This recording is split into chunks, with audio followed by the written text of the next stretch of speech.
Hello, everybody, and welcome to Inspired Earth. I hope that you guys are having a great week. I have the beginnings of like a food episode, so I guess this is like a food part one to begin with, and then I have some pretty cool news as usual for the weekly show news updates, which we got to come up with some segment names or something. I realize because we're doing so many news shows every single week. And before we go into the food section, I'm just going to rip off the Band-Aid with something here. The Band-Aid that we're going to be ripping off is scientists want to build 62-mile long curtains around Doomsday Glacier for a $50 billion Hail Mary to save it. And the only reason I'm including this, because it's kind of doomsday-ish, is because we had talked about the solar reflection piece out in space that they were talking about building for some stupendous amount of money to reflect part of the sun. And it just this seems more feasible than that, at least. Well, you at least have to hear them out. So let's hear them out on this one. And it actually seems a little bit feasible. The latest strategy to try to save the planet is underwater curtains. John Moore, a glaciologist and geoengineering researcher at the University of Lapland, wants to install gigantic 62-mile-long underwater curtains to prevent warm water from reaching and melting glaciers. But he needs $50 billion to make it happen. And one of the main drivers of glacial melting is the flow of warm, salty water deep within the ocean. The warm currents lap against the sides of the Thwaites, pretty sure that's how you pronounce it, Thwaites,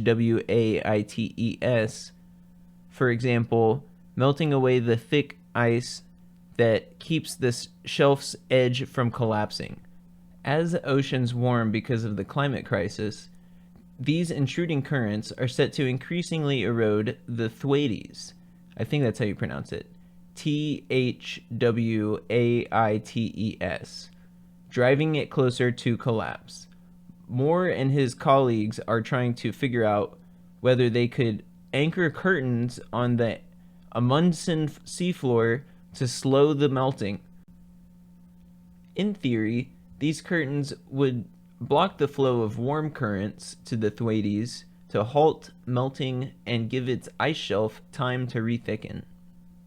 And I have a picture here that basically shows that they will put some sort of founding section, they call it a foundation section, on the bottom of the seafloor, and then they will anchor the curtain to that, and it's like a curving maybe like a sail, you could almost call it, that like redirects the water over it, and then apparently it'll recirculate and come back towards the surface flow of colder and fresher water. So protecting the bottom of the glacier. So because that's where like a lot of this crazy chemistry happens that protects all of this, and the salinity of the ocean as well. This is like protecting this the salt content that's part of this as well, not only the temperature. But he says further on here that any invention should be something that you can revert if you have second thoughts. While Moore and his colleagues are still decades away from implementing this technology to save the Thwaites, they're in the middle of testing prototypes on a smaller scale. And it's a $50 billion idea. And I think that is it. And onto the food section of today's episode, which is kind of funny because I had thought about doing a food episode before. Nutrition is insanely controversial and complicated, so naturally we're going to have to talk about it on Inspired Earth. And we'll have that going on in the future. But for today, we have archaeologists discover 8,600-year-old bread at Qaqortoq which may be the oldest bread in the world. And it says that Çatalhöyük is noteworthy because it is the first human proto-cities to have been built that they know about. People made mud brick homes and navigated through ceiling doors and sidewalks that wound around the city's rooftops. That was really badly mistranslated. I had to like reform that sentence. I guess this is like a Turkish website or something. Archaeologists have discovered an oven structure in the area called Makan 66 around the largely destroyed oven, which contained handfuls of wheat, barley, pea seeds, and even more food. Analysis conducted at Näsettmen Erbank University Science and Technology determined that spongy residue was fermented bread from 6600 BC.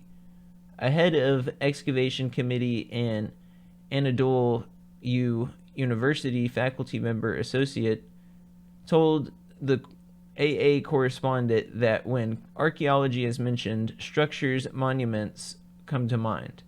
And they have pictures here. It it looks about like what 8,600-year-old bread would look like, if you could imagine it. It's like a lump of coal or poo, kind of somewhere in between the two. But they said that that's apparently like super old sourdough that's still been fermenting this whole time. According to Turcan, the earliest known evidence of leavened bread comes from Egypt, while they find that Çatalhöyük predates all others, making it the world's oldest bread. We can say that the finds from Çatalhöyük is the oldest bread in the world. It is the reduced version of loaf bread. It has a finger press center. It was not baked, but it was fermented and came to present day with the starches inside. There is no example similarly. Çatalhöyük was already the center of many firsts. So, and it says that this is from a World Heritage Site. And that was not easily translated, but it's very interesting regardless. And here we go with the nutrition. That is, like I said, one of the most controversial things out there. But this should not be controversial. The symptoms of vitamin D toxicity can vary depending on the severity of the condition. So we're talking about vitamin D toxicity here because a man has died due to vitamin D consumption, and they are warning about the overconsumption of vitamin D. So how did this happen, and what do you have to look for? In its early stages, symptoms may cause nausea, vomiting, poor appetite, constipation, weakness, and weight loss. These symptoms may not be specific and can mimic other conditions, making diagnosis challenging. In more severe cases, excess vitamin D can lead to hypercalcemia, characterized by elevated levels of calcium in the blood. Symptoms of hypercalcemia may include confusion, disorientation, excessive thirst, frequent urination, and kidney damage. So we're pretty far gone at that point. But it says diagnosing vitamin D toxicity can often involve a combination of medical history, physical examination, and laboratory testing. Blood tests can measure serum levels of vitamin D and calcium to assess toxicity, and imaging of x-rays or bone density can be performed to evaluate bone health and assess signs for hypercalcemia. And it says here, so how much should you take? It says, when preventing vitamin D toxicity, it's essential to follow recommended dosage guidelines and avoid exceeding the upper limit intake set by health authorities. For most adults, the recommended dietary allowance for vitamin D ranges from 600 to 800 UI per day, or IU, daily units, with an upper limit of 4,000 IU per day to avoid toxicity. So from 600 to up to 4,000. It's also important to be cautious with fortified foods such as cod liver, and excessive consumption can contribute to vitamin D overload. And I just wanted to mention this because I've had people casually just mention that people should take 20,000 units of vitamin D per day, or 30,000 or 40, 50, 60,000. And I've literally heard people say that just casually. And you can see here where that might be a problem. And if you're going to be taking mass doses of vitamins, you should talk to your doctor first. So, I mean, at least call them and ask them first before you try any sort of anything really with when it comes to your health, I would say. But especially whenever you're talking about mass dosages, even vitamin C, even though it's like water soluble and everything, at least talk to your doctor because it can have interactions of other stuff. Who knows if vitamin D can, but anyways, you would be surprised at how many people take mass doses of vitamins, whether it be vitamin C or D. And it could be lethal, apparently, with vitamin. I've never heard of somebody dying from vitamin D supplementation, but here we have somebody who has. He was from the UK, it says in the article. Here we have another food one. This one and the next one will both be food ones. And this is ground cinnamon sold at discount stores tainted with lead, FDA warns. I'm sure a lot of people had heard that they took like all the applesauce out, and that there was a bunch of applesauce that had lead in it. Well, apparently the investigation continued and the plot thickened, and that's not an applesauce joke. But ground cinnamon sold by U.S. discount retailers is contaminated with high levels of lead and should be discarded, federal health officials said Wednesday.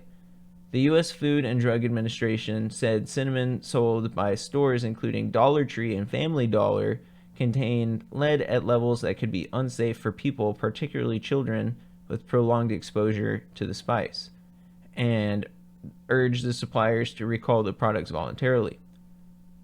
I believe most of them did. Cinnamon products included in the agency alert included La Fiesta brand, sold by La Superior and Supermercados, Markham brand, MK brand, Swad brand, El Chilier brand, and Supreme Tradition, sold by Dollar Tree and Family Dollar. And you can look up all these brands and the stores that they're sold at. There's quite a number of dollar. I mean, this is like potentially tens of thousands of locations combined with all of those. Easily thousands of locations just with Dollar Tree and Family Dollar, but definitely tens of thousands of locations. It's a lot of cinnamon. Removing the ground cinnamon products in this alert from the market will prevent them from contributing to elevated amounts of lead in the diets of children. Consumers should not buy the products and should throw away any containers they have at home. Dollar Tree and Family Dollar have removed the cinnamon from their stores, a company spokesman said. Customers can return the products to the store for a refund. FDA officials launched what they call a targeted survey of cinnamon products sold in discounted stores after an October 2023 recall of lead-tainted cinnamon applesauce pouches that sickened nearly 500 children. That's really bad. Getting sick from lead as a kid is really, really bad. The ground cinnamon products in Wednesday's notice had lead levels of 2.3 to 3.4 parts per million, far lower than the puree pouches, which contained 2,270 parts per million to 5,100 parts per million of lead.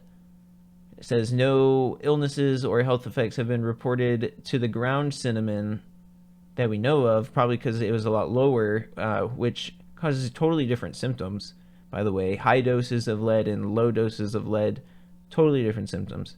But it says there is no safe level of lead exposure for humans. Long-term exposure of lead can cause problems, especially in growing children, including learning disabilities, behavioral difficulties, and lower IQ. A lot of people talk about lead with the Roman Empire, that they had a lot of pipes with lead. They put lead in a lot of their drinking stuff. They didn't realize it was harmful. It's very plentiful. It's easy to mine. It's malleable to where you can put it into shapes really easily. You can put it as a filler. It's like really handy if you don't know that it causes brain damage, like severe brain damage and organ damage, other stuff. I mean, that's just what everybody goes to with the brain, because nobody wants your brain to be destroyed, but it will do other stuff too. But my point is that, so Rome got super advanced and had this aqueduct system, and they were making glass everywhere and all this, like, all sorts of materials that had lead in it. And then they had like a decline. Obviously, they collapsed, and that came from a lot of reasons. But one has to ask yourself if they were all brain damaged, and that was part of the reasons they were making bad decisions in their ruling class. Especially because I think the ruling class were like one of the ones that were particularly affected by that. I don't know. I'd have to double check on that one, but regardless, as a society, they'd all be affected by it because it's through the water. So, and if it's all causing behavioral difficulties and IQ problems, they can't make decisions. They're all fighting with each other. They can't cooperate, and it makes you like ask about what's going on now.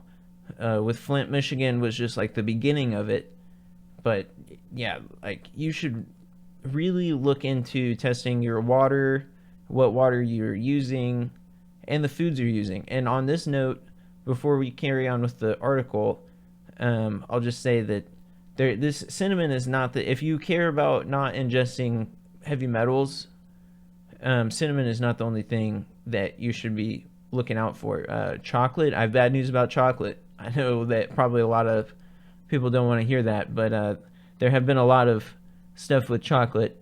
It's different types of metals and stuff, and you should look up those brands and find that up yourself. But it's not just chocolate, also turmeric, ginger, a lot of the roots. Part of that is how we make traditional medicines, and how we make all of our medicine today is through discoveries of plants. Like Tylenol, acetaminophen had been discovered through like a shrub or like a ground plant. I don't think it was a shrub. I think it was like a fern. That was what I was looking at. It was a fern or something like that. But garlic has all these helpful properties. Ginger, turmeric, all great stuff. But they have to be grown where they're properly taken care of, because a lot of the places are unfortunately not taking care of the area, and that carries over into the stuff that's grown there. So that's how most likely this got in there, if not from factory equipment of grinding it. That could be a potential thing, like pastes and sealants and like just parts of the industrial process of processing the cinnamon. That could be a potential part of it. But from the source, from the get-go, it could be contaminated. It doesn't even matter. From there, it could get even worse. So it's really important to look into your spices and stuff. And if you're taking supplements, like this goes back to the whole supplementation thing that we were just talking about with the vitamin D, that you could be even more susceptible to this because you're just taking straight up root. Like let's say hypothetically you're taking garlic or turmeric pills. Well, where are they sourcing that stuff from? And if it's concentrated and then you're taking like bigger doses, you're getting even more concentrated doses of heavy metals because it's getting even more processed. Like the more processed it goes through, the more chances it has of getting contaminated. That's why it's important of checking all of this stuff. Like a lot of people, and I won't say names because there's so too many of them. A lot of like health supplement people have been caught with having lead in their stuff as well, like protein powders and just health supplements in general. So check out your stuff, research it, find out companies that are ethical with whatever supplements you're trying to take as best you can. And maybe we can look into that later. I know other people will specialize in that. There are people that will specialize in that and can tell you all sorts of brands that are better and not. You just have to look for it online. So if you're interested in that, you can find it. But it does say that the FDA monitors foods for lead levels, but the U.S. government doesn't broadly limit lead in food products. The agency sent a letter to all cinnamon manufacturers, processors, distributors, and facility operators in the U.S., reminding them that they're required to prevent contamination from chemical hazards in food, including spices.